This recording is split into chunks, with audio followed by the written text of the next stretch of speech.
Welcome to Pindar Poetry. We hope you learned something new. You begin by confirming hardware compatibility.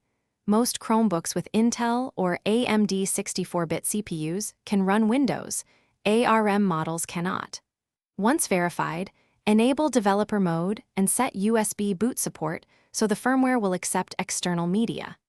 Make sure you back up your Google account data because this process wipes internal storage. Then download the Windows 10/11 ISO and prepare a bootable USB using Rufus.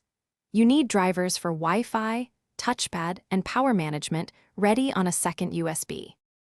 Next, you replace the Chrome OS firmware with a UEFI-style firmware from Mr. Chromebox so Windows can boot.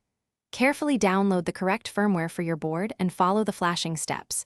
Incorrect firmware can brick the device.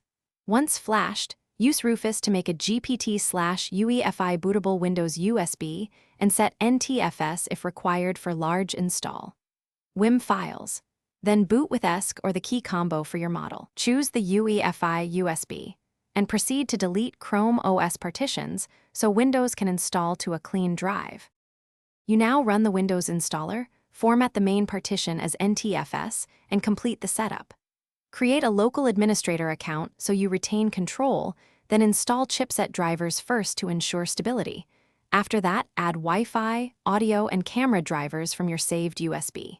Once done, update Windows and apply any firmware updates Mr. Chromebox provided.